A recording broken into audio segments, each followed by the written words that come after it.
Welcome back to Fuel Your Legacy, the podcast of champions, and we're actually going to be talking to one of the best people today on social media. But just a quick intro to what we're doing here. We talk about the habits, mindsets, and behaviors of the people building legacies in now and in the past.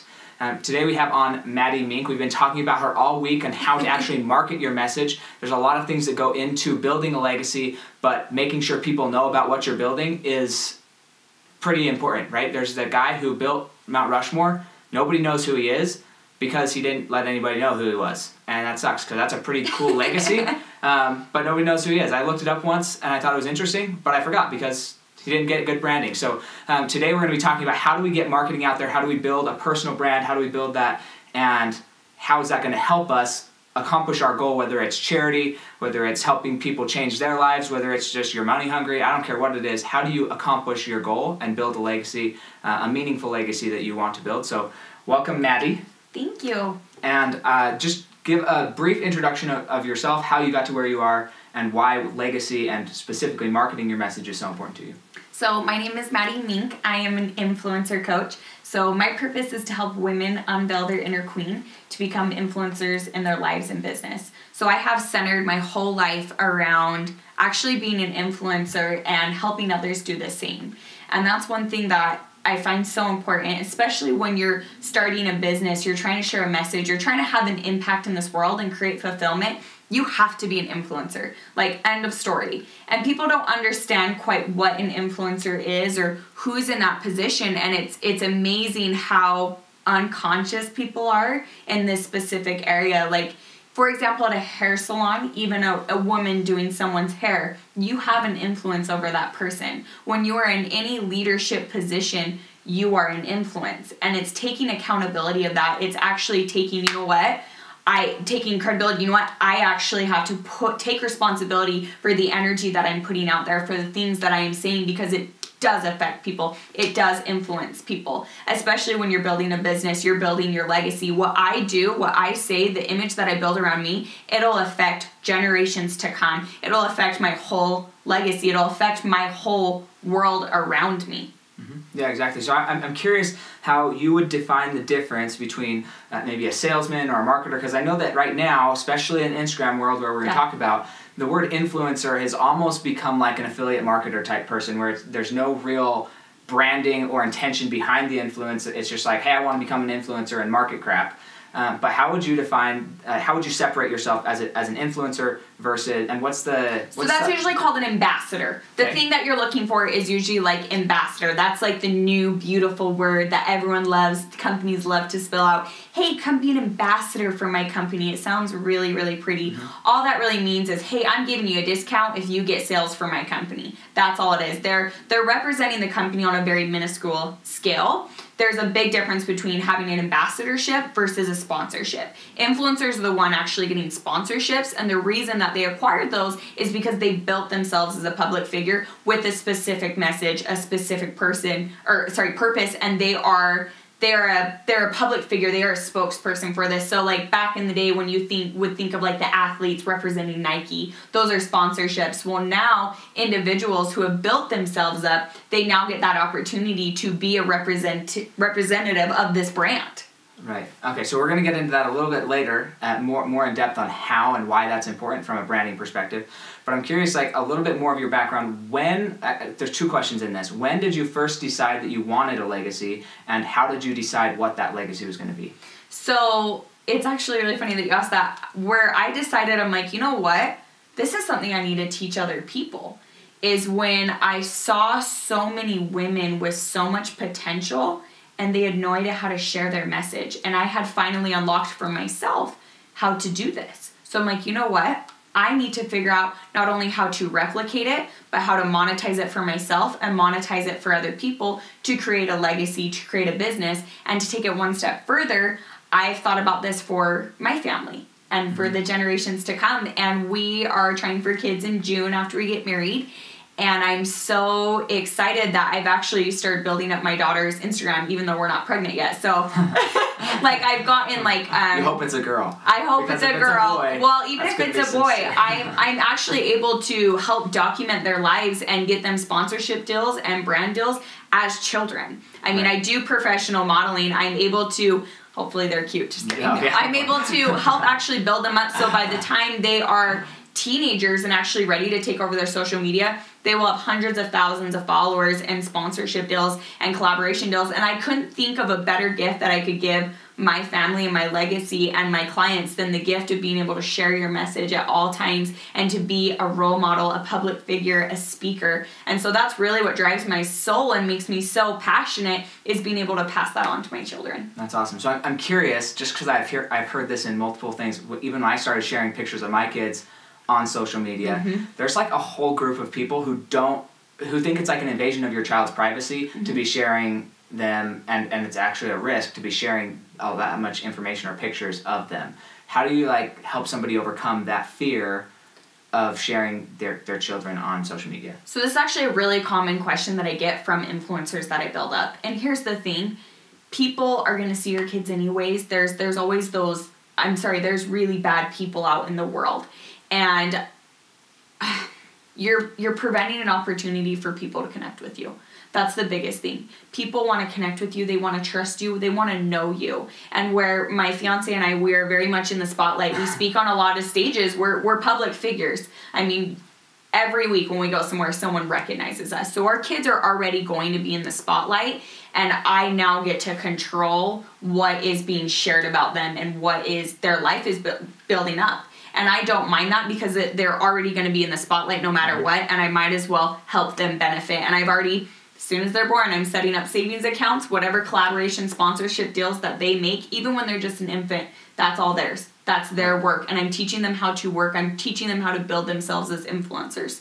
Yeah, that's awesome. That's cool. So on the same line, I know your story. Yes. You can choose how much you want to share about this. But I think at least a small portion of it would be valuable here for people who are on the edge of sharing, because it's very pertinent to social media. But... how did you deal with the naysayers in your life, and how did you really like move past them and say, I'm going to go be me, I'm going to be independent, I'm going to put forth the image that I know I can be, and I'm not going to worry about what, especially on social media, detractors or people who are going to try and tear you down are going to tell you about yourself? Absolutely. So here's the thing that I would always say is there will always be naysayers. No matter how many you get past, there will always be naysayers, and it does eventually get easier to stand in full alignment and confidence. But I will honestly say every naysayer that comes into my life, I do a check-in, and I'm like, okay, I'm in alignment. I am completely content with who I am and what I'm putting out in this world. And a lot of people, I think, that are naysayers, they don't really understand. And so that's one thing. So my history is I actually went through a divorce, and I ended up losing everything. I lost my husband, my entire family, the business that I was running, everything. I lost everything that I had within 24 hours, and I ended up living in my car for a month. And that was a low point. I had $0 to my name. I had nowhere to go. And I was a nobody. Nobody cared about me. It was the lowest point of my life, and that was honestly just about 3 years ago. And I had a choice. I've been at the low point. I've been at the suicidal point. I've been at the point where I have nothing and I have no one. But I realized I need to do whatever it took. I knew I was stronger than this, and I knew I was meant for something more. And so I put in my time, I put in my work to get where I'm at and to spread my message. And I think some people, and the biggest naysayers have honestly been my family, and I've seen that most commonly with influencers, that the biggest naysayers are actually the people that are closest to you in your life, whether that's your spouse or your family. And it's usually because they don't understand. I have never shared a story about my family that was ever meant to hurt them.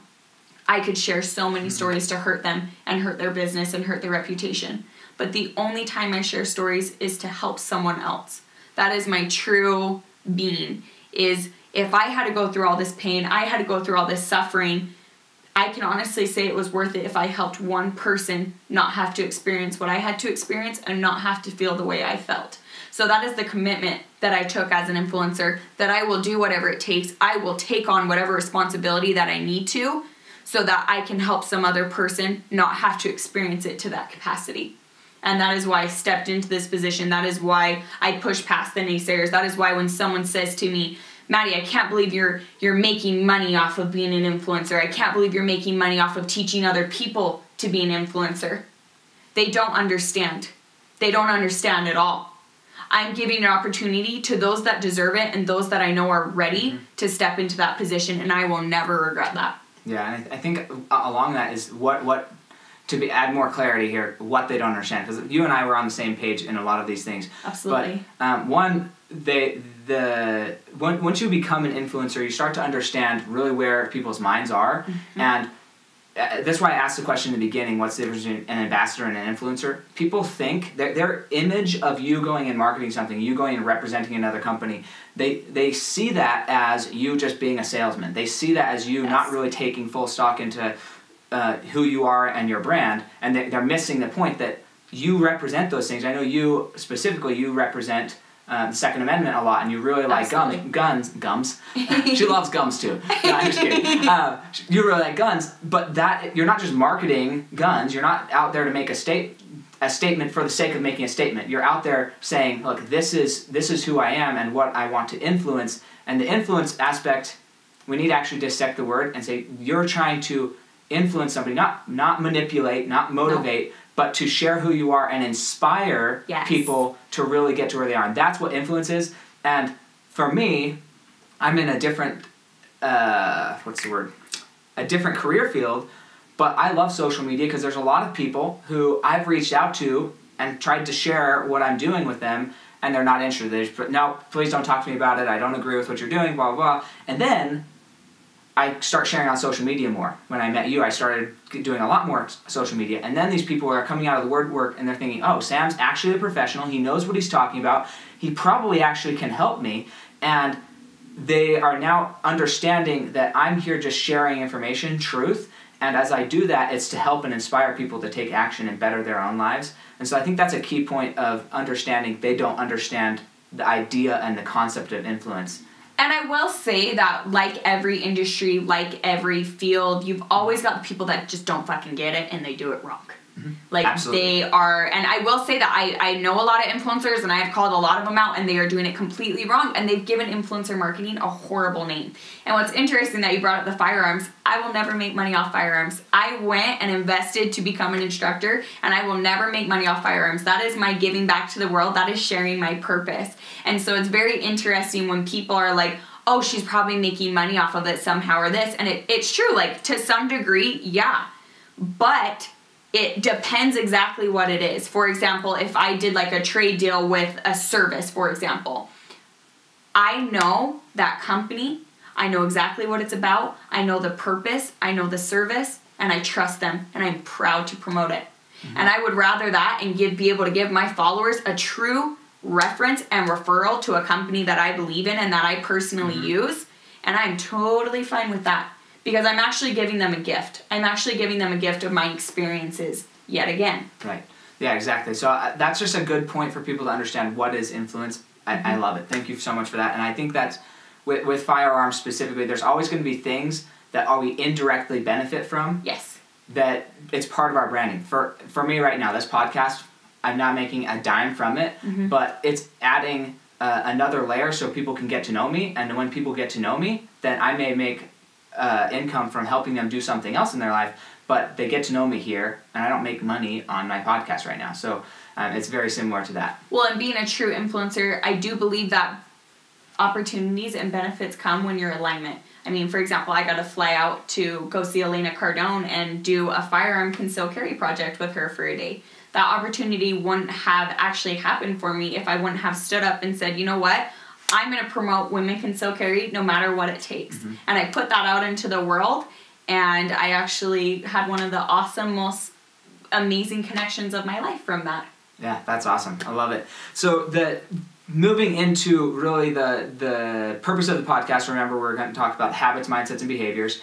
What do you believe is your secret weapon? Not the guns.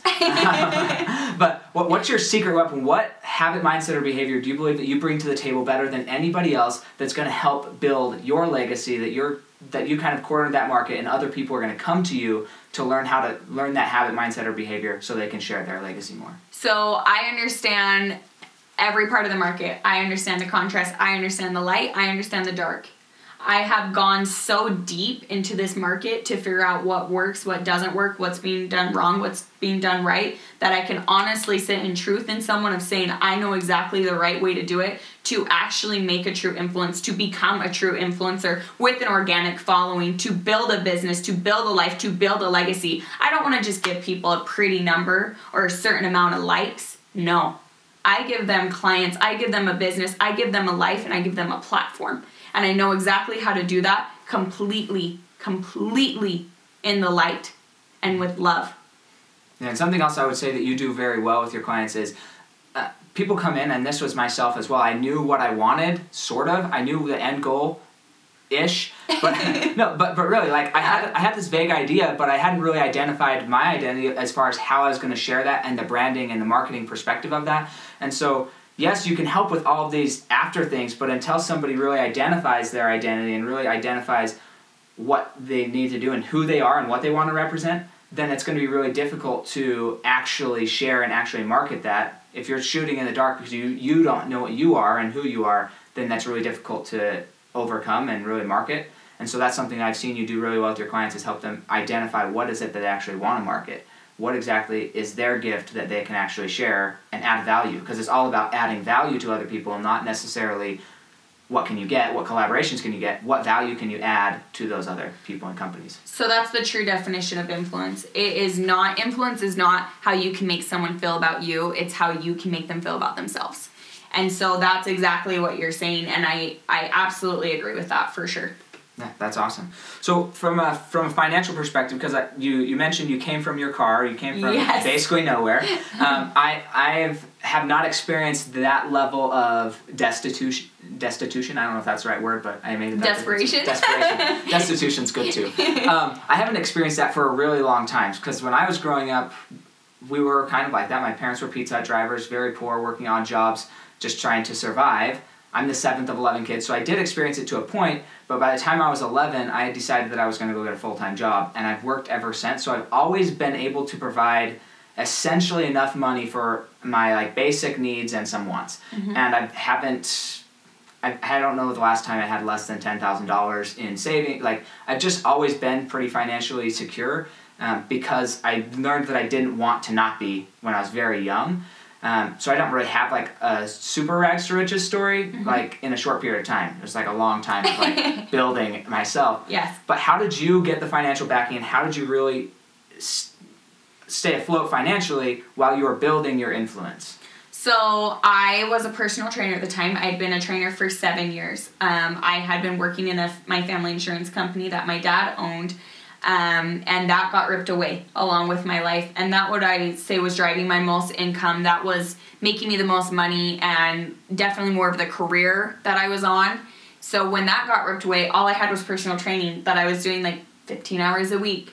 And so I was like, you know what? I've got to go all in on training. So I worked 65-hour weeks for 9 months. And I was able to fill my whole clientele and build that just from my Instagram, which we're talking, I'm sitting at 5,000 to 8,000 followers, which isn't considered a lot now, but I was actually still able to bring in the clientele, still build that life that I wanted. And then after I worked 65-hour weeks, I was able to buy a home. And then the problem persisted, though, that there wasn't enough hours in the day. And I started to realize, okay, they're charging $110 an hour to work with me. I get paid $22 an hour, and then you've got 25% taken out from taxes. Yeah, and that can only get you so far, and I was drained. If anyone's ever worked a training job or more of a manual job versus an office job, I can honestly say I've worked both, and sitting at a desk for 5 hours is equivalent to 2 hours training. It is so draining. You are working with someone's mind, you are working with someone's body. And so I got to this point where I was like, I need to do something different. And actually my fiance now, he's the most amazing coach and mentor I've ever had, and he gave me the love and acceptance and the number one fan that I'd never had in my life, that I could do this, that I could start my own business. And it's interesting because I always joke I was bred to be an entrepreneur because both my parents owned multiple businesses and did very, very well. And I don't know why I never thought the same for myself until Travis came along. And he was just that person that believed in me. And I went all in on myself. And after 6 weeks, I had a full clientele. I'd already made $8,000, which the year before, we're talking $26,000 was the most I'd ever made in my entire life. And that year, my first year in business, I made $125,000 in personal training. And that's working 25 to 30 hours a week, if that. Yeah, that's so the next question plays into that perfectly, but that's amazing, by the way. Thank you. And I think you deserve like a small round of applause because not very many people can do that. I say all the time on the show, my 3-part message really is identify your identity, which you helped me accomplish even more clearly, and then confidence, right? You have to have the confidence to actually go forward and do something, and then that's when you're actually able to create it. And so Travis helped, you already had your identity, knew what you wanted to bring to the world, but then having the confidence to take that next step. If you're sitting there thinking you don't have the confidence right now to take the next step in your life, think about Maddy's example and how she was able to do that in her life. It wasn't that she changed, it was what she thought in her mind changed. And Absolutely. Having somebody else believe in you, sometimes it's better to have somebody else believe in you more than you believe in yourself and just rely on their belief in your abilities. Well, I truly do believe that to reach our full potential, we have to have someone unveil that. I will say that every day of the week. I needed Travis to come into my life to unveil my full potential. And that's why I stepped into the position that I have, is I want to and I will be that person for the people that are ready to step into their full potential full-heartedly. I will be that number one person backing them and helping them every step of the way. Yeah, that's awesome. Along that journey, how did understanding, or you had to learn this, you had to learn the understanding, but gaining the understanding of how money works, not on like a numbers level. Mm-hmm. Numbers are kind of important, but I would say they're about 5% important. I tell my clients this all the time. 5% of what I do is helping you with your numbers. Yep. 95% of what I do is helping you understand money, understanding the rules of money, what attracts money, what repels money, and how to create yourself in form of a being that can receive money, because it has some huge major blocks to receiving money in our world. So how did understanding money change the way you earned income, but also changed your income? So I was a benefit, even though I went from the high class to the very, very low class, I was able to adapt to that higher class mentality super fast.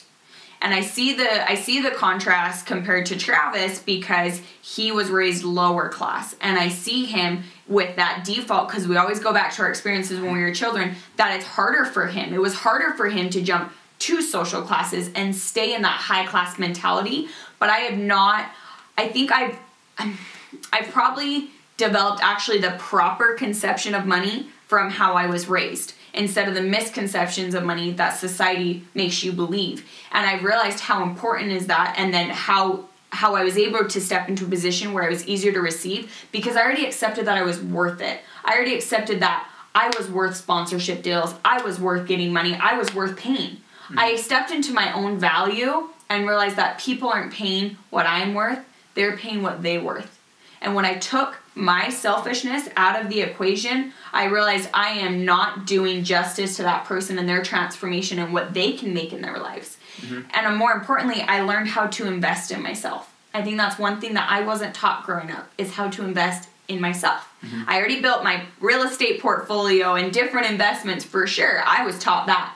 But actually a personal investment in who I am. Mm-hmm. And that's where, I'd like to tell you that moved out of my car, everything was great, and life was dandy, and I was happy the rest of my life and met the man of my dreams. But I've had to do a lot of work to get where I'm at. I've had to hire coaches to help me emotionally, to help me physically, to get me where I'm at. I've had to invest in myself to get to that person. Yeah, no, this is really interesting. This is going to go a little bit sideways here for a second, but it's so important. It's something I recognize, and people don't give you the credit for it. Maddy, married or closely married, almost, to a transformational coach. Travis Brady, you heard him a few weeks ago. I'm a little bit cocky, a little bit, but I believe that I am not as good as Travis, but I'm very good at what I do, and I'm good at helping people transform and think differently and make change. But just because you end up married to somebody who's good at that and has experienced that transformation in their life, that person is not always the best coach for you. And Maddy, like, yes, she's talking about how much Travis has helped her. A lot of that's been through example. I know them intimately. A lot of that's been through example. Some of it's been through processing and helping process stuff. But Travis actually instructed Maddy to go get her own coach, right? There's an important relationship aspect there. Yes, my wife benefits from me being able to be positive, me being able to understand and transform my own self and my thoughts and to coach her through that in her deepest, darkest moments. But ultimately, she has to go get her own coach to really accomplish her own things and to work through things her way. And that's so important. And there's something about making an investment. As soon as you make a financial investment, that your skin is in the game. Your transformation already 10x's, 100%. And that's one thing too is Travis could never make that investment for me. No, because your money's the same. Yes, I had to make it for myself. I've had to. Yeah, it's great when you make a lot of money, but then learning to part with it again and learning to invest it again. There's a beautiful, beautiful line, but every time I've invested, the following month, I've been more than triple that money back. Yeah, that's awesome. Every time. That's cool. So one thing that we talked about this whole week, I introduced a marketing topic on Monday. On Wednesday, we did the book review on .com Secrets. I wanted to let you give a little way into why you think .com Secrets is one of the best books to understand marketing and really promote yourself. So, because it's great. Okay, so the first thing is it's great to have a following. It's great to have an Instagram and a social media platform, but where do they go after that? Like, you actually put more confusion and disconnect from your followers when you don't provide the proper funnels for them to actually connect with you, to actually work with you and see their transformation. And I see that time and time again with influencers. I'm like, you don't have a website. You don't have any way for anyone to ever connect with you. And that's where I've set up myself very, very well of providing the funnels for people to work with me, to find out my information, to learn more, to actually get into that position. And it's not easy to work with me right off the bat. You have to go through a process, and I don't want to say jump through hoops, but you really do have to jump through the necessary hoops to get to the level where I'm ready to work with you and I know that you're ready to work with me. Yeah, I think the last part is more key, knowing that they are ready to work with you, because there's a lot of people who reach out and that want help. And I mean, I had somebody I was supposed to meet with today. They reached out to me. They're like, hey, I want to learn everything about you. I want to learn how you're doing this. I want to join your team. Basically is what they said to me on the phone. So we set an appointment to really go over the details. And then this morning he texted me. He's like, sorry, I have to cancel because X, Y, or Z came up. And my response, as maybe cold as it is, like, this is the second time you've canceled. I'm not going to, let you cancel another time. It may not be the right fit. So a few weeks ago, Instagram, Facebook just crashed for, I think it was only 10 hours. I don't know how long it actually was. I was looking online to see, how long it actually crashed. It was 10 hours. But for somebody who, that's their primary revenue, we'll say revenue. It's not really an income revenue as much as it's a clientele revenue. That's your primary marketing source. This is exactly why having other avenues and having people be aware of other avenues are so important. I'm so grateful that I still have a podcast that I can post and that gets out there regardless of social media. Obviously, social media helps it get out there and more people listen to it. But without social media, I'm still connecting to my people. I still have a website. I still have things that people can reach me at outside of social media. Yes. And so just to her point, it's just so crucial to have other things, because if you're all invested in one thing, you could lose it all. I mean, absolutely. Facebook could have gone down. I don't know what we all would have done. It would have been crazy. I didn't think it was something really else would have popped right back up. Sure. Some other platform. Sure, but it's the fact that can happen. That two major companies, and maybe it was a data breach and we have no idea. They're owned by the same company. I know they're owned by the same company, but they still separate their data. Yes. Yeah. Hopefully they separate their data. Yeah, but I mean, still, to have that big of a breach, for whatever reason it is, that's one of the top 10 largest companies in the world right now. For that to just go down for a day, and we live in such a different economic world than in the past. That you need to be prepared and get your message out there from all angles. So, absolutely. I couldn't agree more. Yeah, great there. So we are going to jump into, well, first, how can we either support you in your message and your mission, and also get in touch with you? Share with people that. So I hold influencer events. I also hold a few other events. People are always welcome to reach out to me about attending those. I post about them all the time.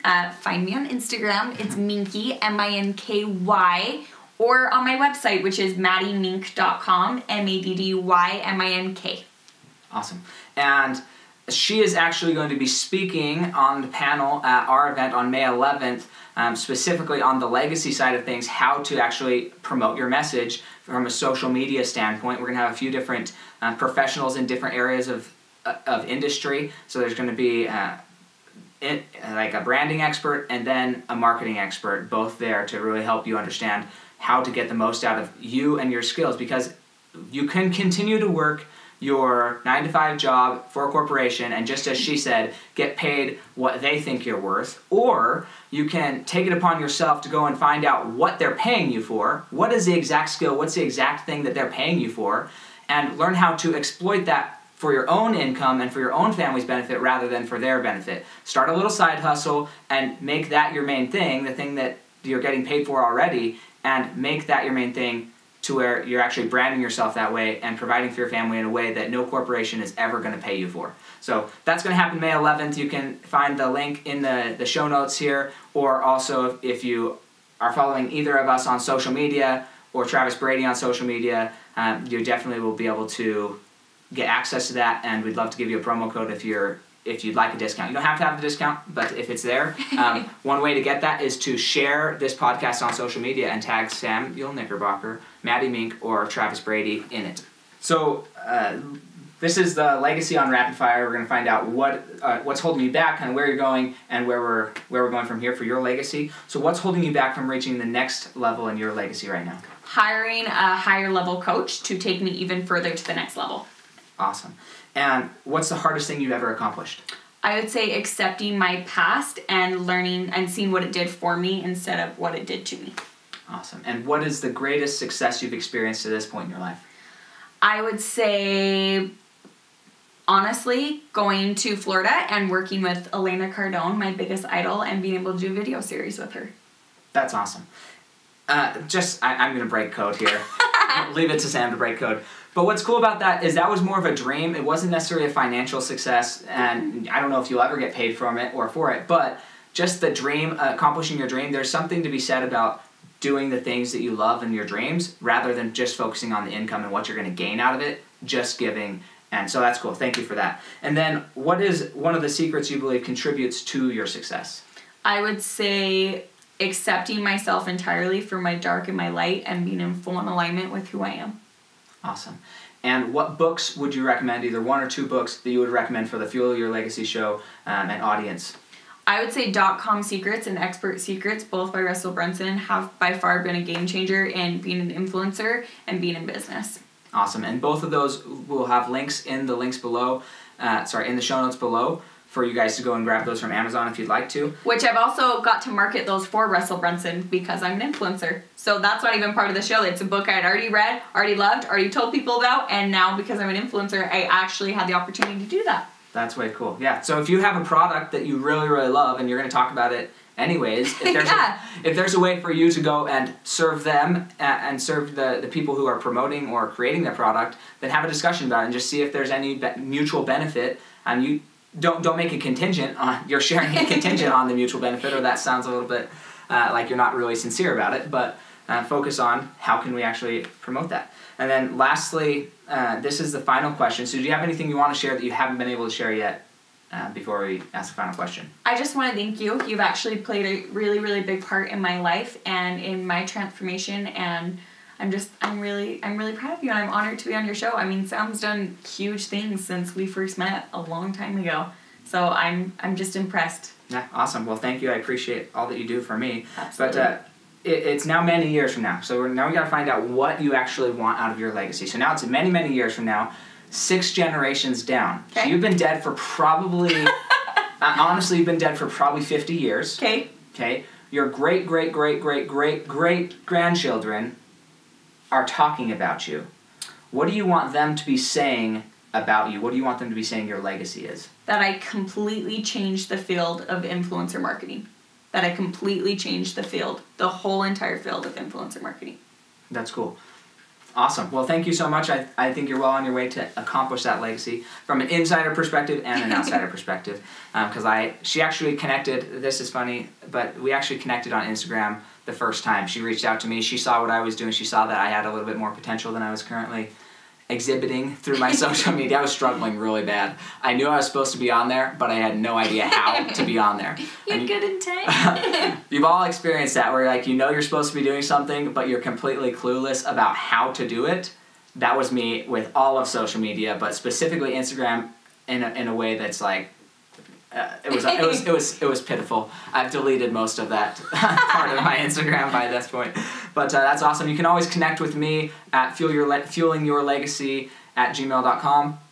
Also, samknickerbocker.com. You can access more of these episodes. You can also get access to my free ebook, my webinar, and you'll be able to register for my next speaking event there as well. I've got a few coming up, so if you'd like to get into hear more of how I help people through their financial journey and give them the financial confidence by helping them identify their identity, create the confidence necessary, and then go create their legacy, then those are the places to find that out. And we will catch you next time on Fuel Your Legacy. Thanks so much. Thank you.